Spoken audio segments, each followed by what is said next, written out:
เสียงร้องไห้ของเด็กทารกดังแว่วท่ามกลางความเงียบสงัดของกระท่อมหลังเล็กในหมู่บ้านคลองสามแสงจันทร์นวลส่องลอดล่องไม้ไผ่สาดต้องใบหน้าเล็กจิ้มลิ้มของเด็กหญิงที่เพิ่งลืมตาดูโลกผู้เป็นยายอุ้มหลานสาวแนบอกด้วยความรักแต่ในแววตากลับฉายแววความกังวลอย่างปิดไม่มิดสาเสียงแหบพร่าเอ่ยชื่อหลานเบาๆราวกับกระซิบกับสายลมข่าวลือที่น่าหวาดหวั่นเกี่ยวกับตระกูลของยายสาเป็นเหมือนเงาที่คอยตามหลอกหลอนคนในหมู่บ้านมาเป็นเวลาช้านานว่ากันว่าบรรพบุรุษของพวกเธอต้องคำสาปเป็นทายาทของผีกระสือร้ายที่คอยออกหากินในยามค่ำคืนแม้จะไม่มีใครเคยเห็นผีกระสือตนนั้นอย่างชัดเจนแต่ความหวาดกลัวก็ยังฝังลึกอยู่ในจิตใจของทุกคนในหมู่บ้านเมื่อยายสาได้เติบโตขึ้นเธอ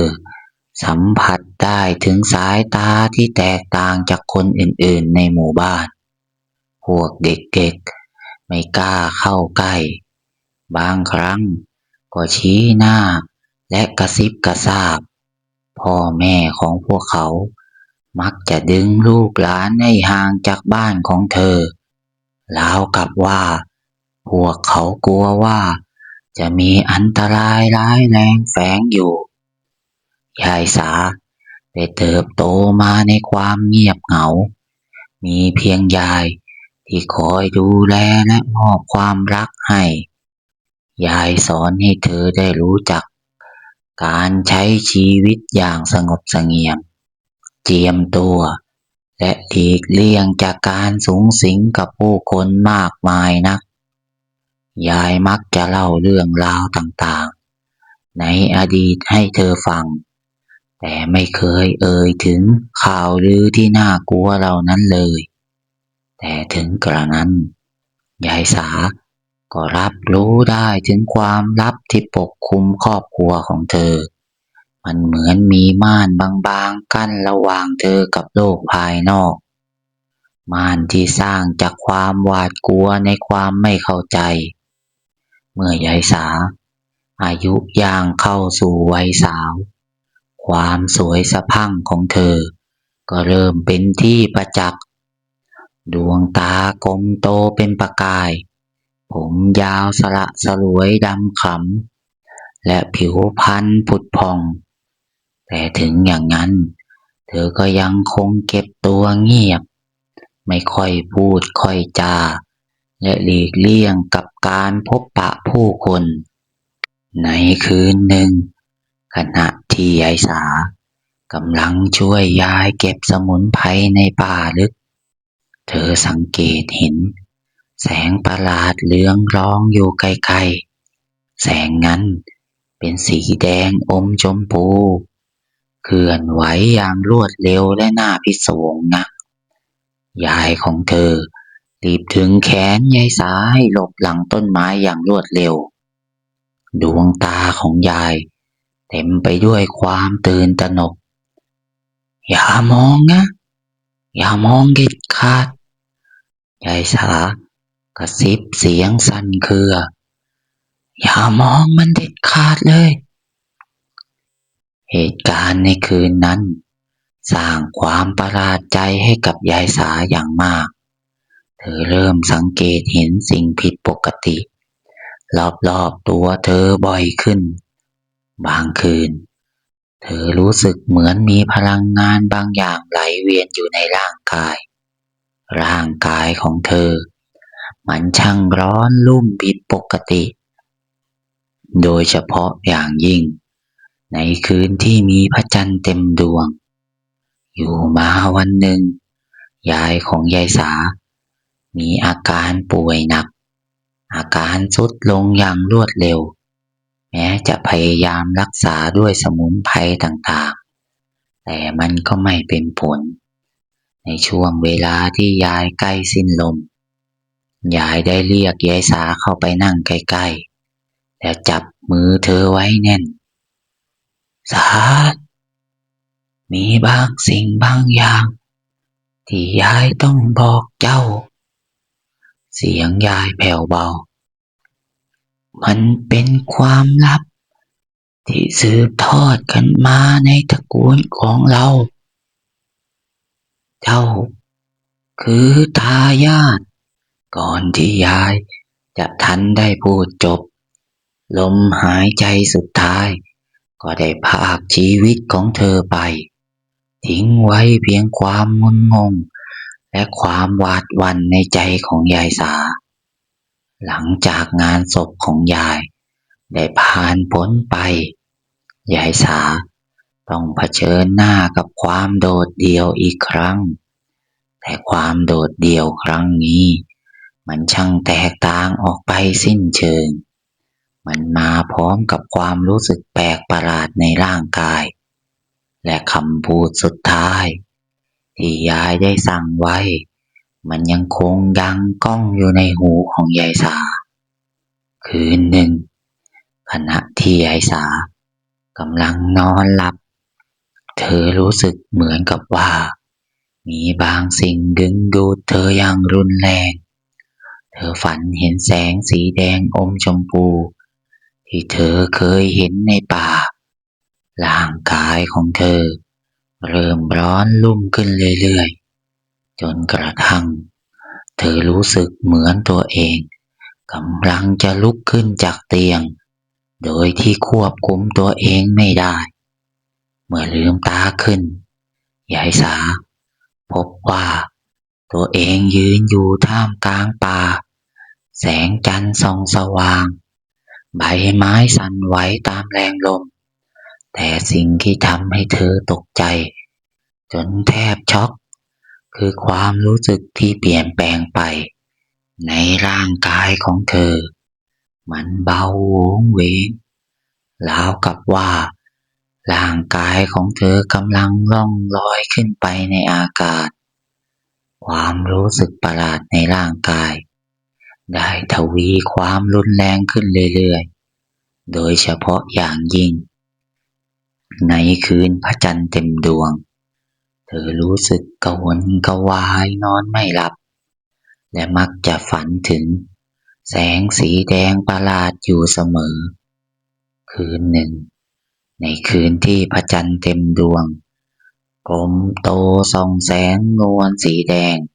เต็มท้องฟ้าระยิบระยับยายสารู้สึกถึงความเปลี่ยนแปลงในร่างกายอย่างชัดเจน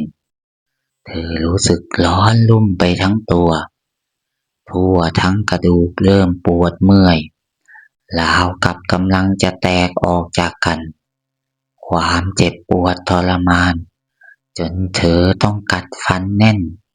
น้ำตาไหลอาบแก้มแล้วสิ่งที่น่ากลัวที่สุดก็เกิดขึ้นร่างกายของยายสาเริ่มยืดเหยียดออกอย่างน่ากลัวศีรษะของเธอเล็กลงอย่างแปลกประหลาดดวงตาขยายใหญ่และกลายเป็นสีแดงกำลำคอของยายสายาวขึ้นอย่างผิดธรรมชาติพร้อมกับอวัยวะภายในที่เริ่มลอยเคว้งคว้างออกมาจากช่องท้องกลายเป็นสีแดงเรืองรองเหมือนกับที่เธอเคยเห็นยายสาได้กรีดร้องด้วยความตกใจเธอพยายามควบคุมร่างกายที่กำลังแปรเปลี่ยนแต่ก็ไม่เป็นผลไม่ทันเสียแล้วความเจ็บปวดและความสับสนได้ถาโถมเข้ามาจนเธอแทบคลั่งในที่สุดร่างกายของยายสาก็เปลี่ยนสภาพเป็นผีกระสืออย่างสมบูรณ์แบบเธอรู้สึกถึงความหิวโหยอย่างรุนแรงความต้องการที่จะออกไปหาอาหารเพื่อประทังชีวิต ความรู้สึกผิดบาปและความหวาดกลัวได้ตีรวนอยู่ในจิตใจของเธอคืนนั้นยายสาในร่างของผีกระสือได้ล่องลอยออกจากกระท่อมอย่างช้าๆแสงสีแดงเรืองรองจากท้องของยายสาได้ลากยาวเป็นทางไปเธอไม่รู้ว่าเธอจะไปที่ไหนหรือจะทำอะไรต่อไปรู้เพียงแต่ว่าชีวิตของเธอไม่เหมือนเดิมอีกต่อไปแล้วในค่ำคืนแรกของการเป็นผีกระสือยายสาได้ออกหากินด้วยความสับสนและความหวาดกลัวเธอไม่รู้เลยว่าเธอจะกินอะไรหรือจะทำร้ายใครเธอเพียงรู้สึกถึงแต่ความหิวโหยที่กัดกินหัวใจด้วยสัญชาตญาณเธอล่องลอยไปยังบ้านเรือนที่เงียบสงัดแสงสีแดงของเธอดึงดูดความสนใจของสัตว์เลี้ยงในบ้านพวกสุนัขเห่าหอนด้วยความแตกตื่นตระหนกยายสาพยายามหลีกเลี่ยงการเผชิญหน้าแต่ความหิวโหยก็เริ่มครอบงำจิตใจของเธอเหตุการณ์ที่ไม่คาดฝันก็ได้เกิดขึ้นเมื่อยายสาเข้าไปใกล้กระท่อมหลังหนึ่งเธอได้กลิ่นคาวเลือดอ่อนๆลอยมาตามลมกลิ่นนั้นได้ดึงดูดเธอเข้าอย่างไม่อาจต้านทานได้เธอค่อยๆลอดผ่านรอยแตกร้าวของผนังเข้าไปในบ้านและพบกับหญิงสาวที่กำลังนอนหลับอยู่ข้างๆเด็กทารกภาพนั้นทำให้ยายสาชะงักความรู้สึกผิดบาปได้แล่นเข้ามาในใจอย่างรุนแรงเธอจำได้ว่าตัวเองก็เคยเป็นเด็กทารกที่ได้รับการดูแลทนุถนอมความหิวโหยเริ่มจางหายไปเหลือเพียงความรู้สึกเศร้าสลดยายสาตัดสินใจที่จะจากไปอย่างเงียบๆโดยไม่ได้ทำร้ายใครแต่โชคไม่ดีนักที่เด็กทารกตื่นขึ้นและร้องไห้เสียงดังโวยวายทำให้แม่ของเด็กนั้นตื่นขึ้นและเห็นแสงสีแดงเรืองรองของยายสาความหวาดกลัวทำให้หญิงสาวกรีดร้องสุดเสียงชาวบ้านที่ได้ยินเสียงร้องจึงพากันออกมาดูนอกบ้านยายสาตกใจและรีบร้อยหนีไปทิ้งไว้เพียงร่องรอยความหวาดกลัวและความสงสัยของผู้คนในหมู่บ้านหลังจากคืนนั้นข่าวลือเรื่องผีกระสือกลับมาแพร่สะพัดอีกครั้งชาวบ้านเริ่มหวาดระแวงและป้องกันตัวเองมากขึ้นพวกเขาเชื่อกันว่าผีกระสือตนใหม่ได้ปรากฏตัวขึ้นแล้วยายสาใช้ชีวิตอย่างหลบๆซ่อนๆอยู่ในป่าลึกเธอพยายามควบคุมความหิวโหยและความรู้สึกต้องการที่จะออกไปหาอาหารเธอได้เรียนรู้ที่จะกินของสดของคาวที่ไม่ใช่เลือดเนื้อของมนุษย์แต่ความทรมานจากการเป็นผีกระสือก็ยังคงวนเวียนอยู่ในขณะที่ยายสาพยายามปรับตัวให้เข้ากับชีวิตใหม่ที่แสนจะทุกข์ทรมานเธอก็เริ่มค้นหาคำตอบเกี่ยวกับคำพูดคำสุดท้ายของยายเธอและที่มาของพลังงานประหลาดที่อยู่ในตัวเธอเริ่มสำรวจกระท่อมเก่าที่ยายเคยอาศัยอยู่จนเธอได้พบกับหีบไม้เก่าแก่ซ่อนอยู่ใต้พื้นกระดานเมื่อเปิดหีบออกยายสาพบสมุดบันทึกเล่มเก่าเล่มหนึ่งหน้ากระดาษเหลืองกรอบเต็มไปด้วยลายมือที่คุ้นเคยของยายเมื่ออ่านบันทึกเล่มนั้น ก็รู้ได้ถึงความจริงที่ถูกปิดบังไว้ความจริงที่ว่าตระกูลของเธอไม่ได้ถูกสาป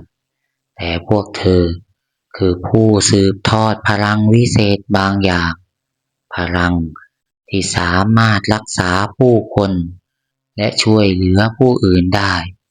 แต่พลังนี้ก็มีด้านมืดหากผู้สืบทอดไม่สามารถควบคุมมันได้มันจะกลายเป็นพลังที่น่าหวาดกลัวและทำลายล้างยายของยายสาก็เคยเป็นผู้สืบทอดพลังนี้เช่นกันแต่ด้วยเหตุผลบางอย่างเธอไม่สามารถควบคุมมันได้อย่างสมบูรณ์ทำให้เกิดข่าวลือเรื่องผีกระสือขึ้นในหมู่บ้านยายของยายสาจึงตัดสินใจที่จะเก็บซ่อนพลังนี้ไว้และใช้ชีวิตอย่างเงียบสงบเพื่อไม่ให้พลังนี้ได้ออกมาทำร้ายใครคำพูดสุดท้ายของยายที่ว่าเจ้าคือทายาทหมายถึงยายสาคือผู้ที่ถูกเลือกให้สืบทอดพลังนี้ต่อจากยายหวังว่ายายสาจะสามารถควบคุมพลังนี้ได้ดีกว่าเธอ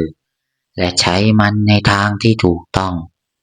เมื่อรู้ความจริงแล้วยายสาก็เกิดความสับสนและเธอไม่รู้ว่าจะต้องทำอย่างไรต่อไปเธอเกลียดสภาพที่เป็นอยู่เป็นอย่างมากแต่ในขณะเดียวกันเธอก็รู้สึกถึงพลังที่ยิ่งใหญ่ที่ซ่อนอยู่ในตัวในคืนหนึ่งยายสาตัดสินใจที่จะกลับไปยังหมู่บ้านเธอต้องการที่จะเผชิญหน้ากับความกลัวของผู้คนและท้าพิสูจน์ว่าเธอไม่ได้เป็นเหมือนผีกระสือที่พวกเขาหวาดกลัวเมื่อยายสาในร่างของผีกระสือปรากฏตัวที่หมู่บ้านชาวบ้านต่างก็แตกตื่นและหวาดกลัวพวกเขาได้พากันปิดประตูหน้าต่างและบางคนก็เตรียมอาวุธเพื่อป้องกันตัวยายสาพยายามที่จะสื่อสารกับพวกเขาเธอพยายามที่จะบอกว่าเธอไม่ได้ต้องการจะทำร้ายใครอีกต่อไปแล้วแต่รูปลักษณ์ที่น่ากลัวของเธอก็ทำให้ไม่มีใครกล้าเข้าใกล้ในขณะที่สถานการณ์กำลังตึงเครียดอยู่นั้นชายชราคนหนึ่งซึ่งเป็นที่เคารพของคนในหมู่บ้านได้เดินออกมาเขาจ้องมองยายสาด้วยสายตาที่ไม่ได้เต็มไปด้วยความหวาดกลัวแต่กลับเป็นความสงสัยเจ้าไม่ใช่ผีกระสืออย่างที่เราเคยได้ยินมาชายชราเอ่ยเสียงดังดวงตาของเจ้ามันเศร้าหมองเกินกว่าจะเป็นดวงตาของปีศาจคำพูดของชายชราทำให้ชาวบ้านบางคนเริ่มลังเลยายสาเห็นโอกาสเหมาะเธอจึงพยายามที่จะแสดงให้พวกเขาเห็นว่าเธอไม่ได้เป็นภัยคุกคามเธอใช้พลังที่มีอยู่รักษาชาวบ้านที่เจ็บป่วยและช่วยเหลือผู้ที่เดือดร้อนเมื่อเวลาผ่านไปชาวบ้านเริ่มเห็นความจริงใจของยายสาพวกเขาเริ่มเปิดใจและยอมรับเธอมากขึ้นแม้ว่ารูปลักษณ์ภายนอกของเธอจะยังคงน่ากลัวแต่จิตใจของเธอก็ไม่ได้แตกต่างจากพวกมนุษย์ธรรมดาแต่ถึงอย่างนั้นยายสาก็รู้ดีว่าชีวิตของเธอจะไม่มีวันกลับไปเป็นเหมือนเดิมอีกต่อไปแล้วเธอไม่สามารถใช้ชีวิตร่วมกับคนอื่นได้อย่างปกติสุขร่างกายของเธอต้องการเลือดและของสดอยู่เสมอและพลังงานที่อยู่ในตัวเธอก็เป็นสิ่งที่อันตรายเกินกว่าจะควบคุมได้อย่างสมบูรณ์แบบ ในที่สุดยายสาก็ตัดสินใจที่จะออกจากหมู่บ้านอีกครั้งเธอเลือกที่จะใช้ชีวิตอย่างสันโดษในป่าลึกใช้พลังงานของเธอช่วยเหลือสัตว์ป่าที่บาดเจ็บและหลีกเลี่ยงการข้องเกี่ยวกับมนุษย์หลายปีผ่านไปยายสาได้ใช้ชีวิตอย่างสงบสุขในป่าลึกเธอเรียนรู้ที่จะควบคุมพลังของตัวเองและใช้มันเป็นไปในทางที่เป็นประโยชน์เธอเป็นที่รู้จักในหมู่สัตว์ป่าในฐานะผู้พิทักษ์และผู้รักษาแต่สังขารย่อมร่วงโรยแม้แต่ผู้ที่มีพลังวิเศษ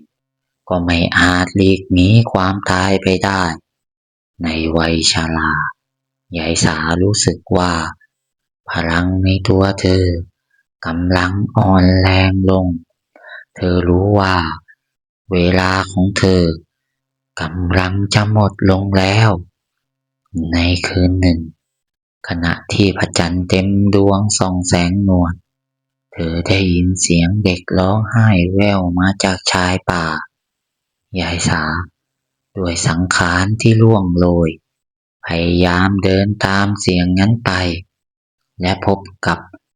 เด็กหญิงทารกที่ถูกทิ้งไว้ข้างทางยายสา